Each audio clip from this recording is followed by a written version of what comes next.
Okay, so now that we know how to predict types of reactions, we know how to balance reactions, or we're learning these things anyway. We know how to name things. Now it's time to learn how we can figure out how much of a given thing is produced or used in a reaction. Okay, and so it's going to use the Avogadro's number stuff, it's going to use chemical equation writing, it's going to use naming. All these things we've been learning kind of come together here. So that means we're going to get an opportunity to practice this a lot. It's one of the main learning outcomes in chemistry, is being able to do this. It's just like if your kids come home and they're like, Mom, tomorrow I have a bake sale and I have to make 3 dozen cookies. And you're like, okay, cool. I totally have time for that. And you look in your fridge and you realize that, you know, maybe you have 4 eggs in the fridge, but you have a recipe that could make 48 cookies with 5 eggs, right? And so you gotta either go to the store and use the recipe as it is and make extra cookies, or you can use proportions, you can use ratios to figure out, okay, if I have 4 eggs instead of 5 eggs, how many cookies can I make? Okay, so that's the basic idea here. I hope you did this part of summarizing the types of reactions, because being able to recognize what you're seeing is one of the important tasks here, right? So you know how to handle it. Okay, so we already practiced writing formula weights. This should be review. Basically, you add up everything from the periodic table. I do not expect you guys to have these memorized. I've been doing this a lot longer than you have, so that's why I don't look at my periodic table, but I would expect you to have yours right there with you, looking at each one of these. And sometimes I mess up. Like, I think there's another one that has 3209. Phosphorus, maybe? I can't remember. Anyway, it's very close to sulfur. Sometimes I mix the two up. And if you catch an error like that and send me an email, you might get some extra credit points. And sometimes, by the way, I make mistakes on purpose to see if you're paying attention. So, if you find something in a video that you think is a mistake, don't be shy. Reach out. Maybe I did it on purpose. Maybe I didn't, but you still get the credit anyway. All right. So I just punched that into my calculator, and our answer for sulfuric acid is that it's 98.09 grams per mole. So I hope you get the idea.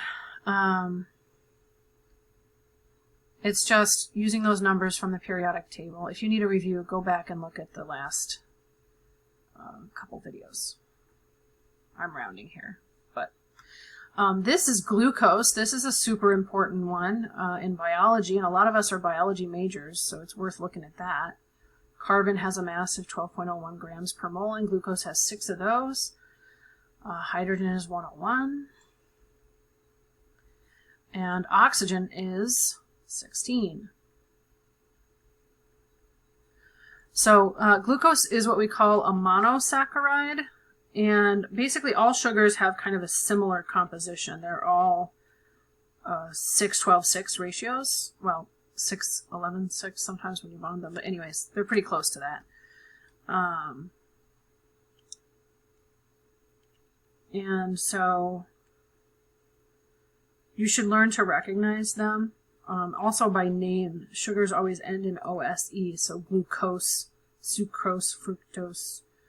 And so this is going to equal about 180.18 grams per mole, and that's what glucose is, which is not table sugar, okay? So when I say sugar, I mean the chemical group sugar.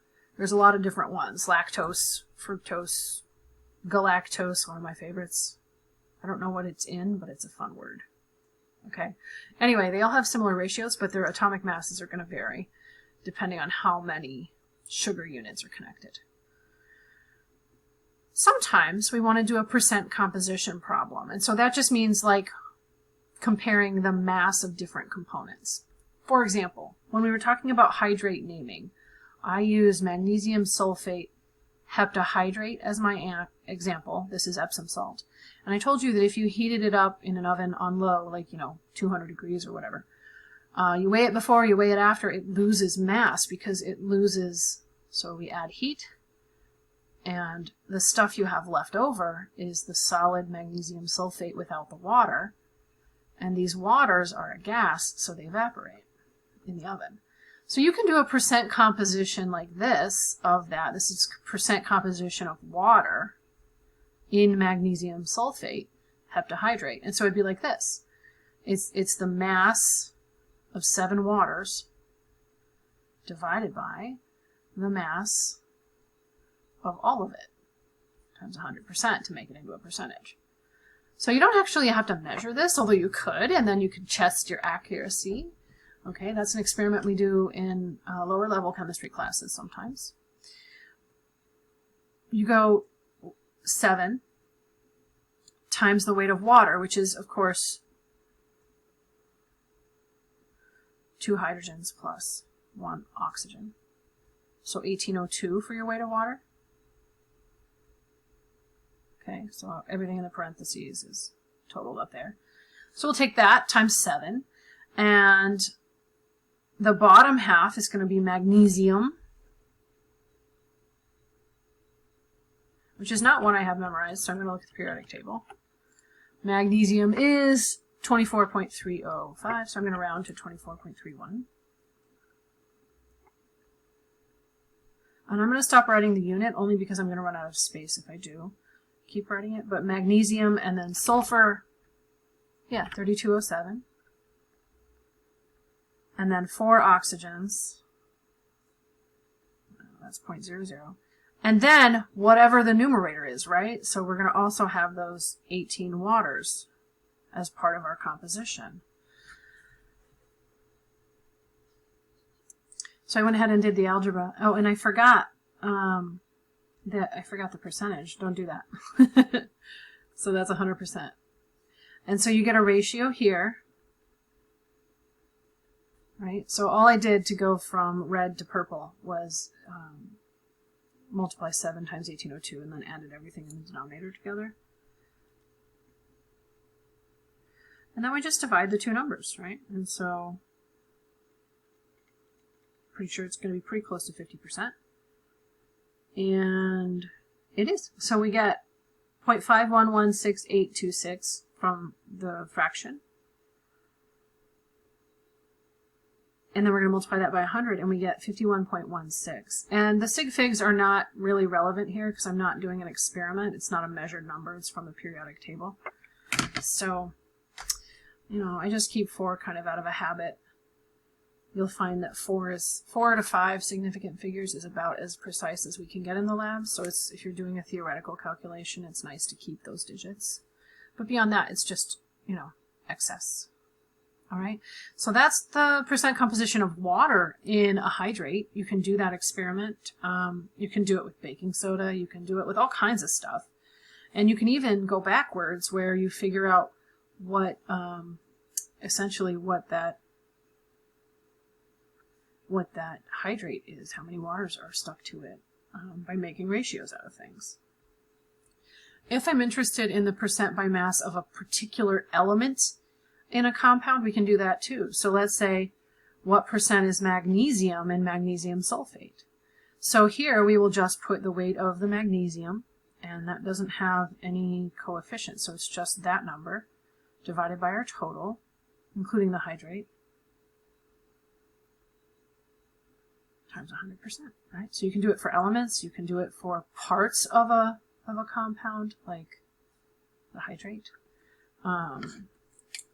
And the reason that we teach you this is because there are chemical instruments that you may use later, even if you're not a chemist. Biologists and physicists use them all the time. And these chemical instruments tell you essentially ratios between the compounds. Geologists, by the way, are going to use this a lot. So anyway, what you get essentially is like the decimal ratio or the percentage of all the elements in a compound, and you have to go from that information into a chemical formula. Okay, and so I hope you can do these problems. I'm going to pause the video and give you the answers so you can make sure you're following along correctly, but you should pause and try it out. Okay, so here's the answer for ethanol, which, by the way, is the kind of alcohol that gets you drunk Any other kind of alcohol will just kill you. Don't drink them. Okay. Also, too much alcohol will kill you. Don't do that either. Okay. That's your life lesson for today. Anyway, so the percentage of carbon in ethanol is the weight of all the carbon, so there's 2 of them, divided by the weight of the total, which I added up here. So it's 52% carbon. Hydrogen, there are 6 of them, so I added that up, and divided by the total, and you get 13.15. So hydrogen has quite a number of them, but because it's so small, it is not a huge component of the composition of the ethanol. Oxygen is a bit heavier, but there's only 1 of them, but it's still a larger percentage because this is based on mass rather than based on the subscripts. Okay, so that's an important thing to observe. Then you can also double check yourself if you are asked to calculate the percentage composition for all of the atoms in a compound. You should be able to add them up and get pretty close to 100. This particular one comes out to 100 because I kept 2 decimal places. If you rounded to fewer place values, you wouldn't get exactly 100. It'd be like 99.9, 99.8, something like that. That's okay. It's still close enough. Right? It tells you that your sig figs are too simplified. All right, I'm not going to do caffeine. This is the chemical formula for caffeine. I apparently was either wanting to be drunk or awake when I wrote this slide, but you can do caffeine if you want to. It's the same process.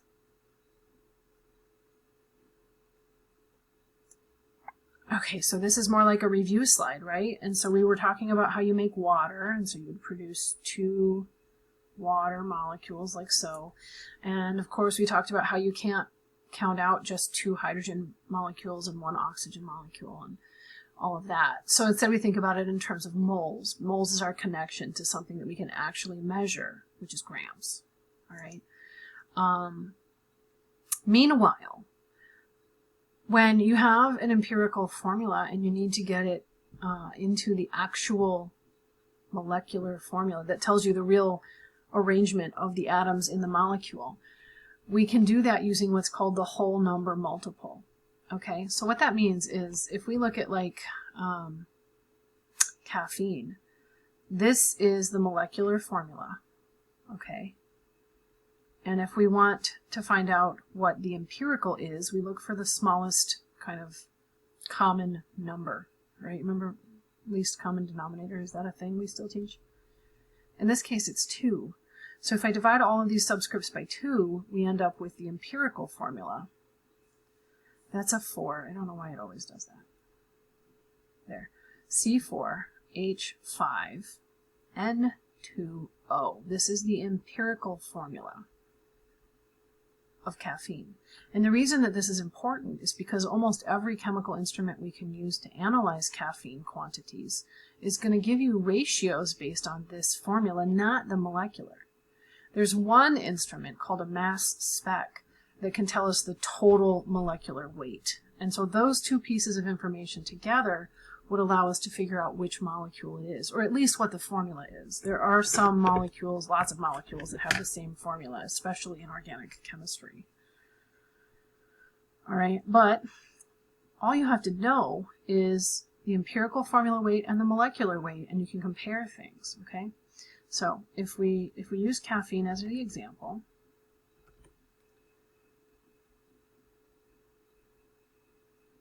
so there's our empirical, and our molecular is kind of like double that. I'll put it up here.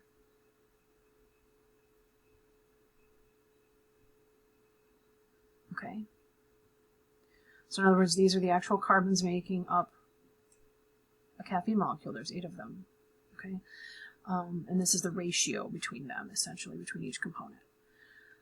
So if we want to figure out what the multiple is here, you're going to find the molecular weight of this one, find the molecular weight of this one, and divide them. Okay, so all I did was add up all the molecular weights with the subscripts and, you know, do the same thing we've done a couple of times now. And so your molecular weight goes on the top. Oops, 194.2 grams per mole. And your empirical formula weight goes on the bottom. So this is a ratio because the units cancel, right? And we should get the ratio that we divided by. to find the empirical formula. All right, so this is actually, you get 1.999794, but if you round that, that's going to be 2. You round it to the nearest whole. Okay, so what this tells us, if we know, typically we know the total molar mass, and we know the ratios of everything, we can deduce what the empirical formula would be. All right? Or if you have the empirical formula and the whole number ratio, you could go the other way, right? If we know that the whole number ratio is 2, and the empirical formula weighs this much, and it has these ratios, then you could figure out the molecular weight. So all these pieces are kind of mixed together. Now, one of the things our textbook does go over is what we call combustion analysis, and this is a neat technique to figure out how much carbon, hydrogen, and oxygen are present in a sample, but it's not performed very frequently.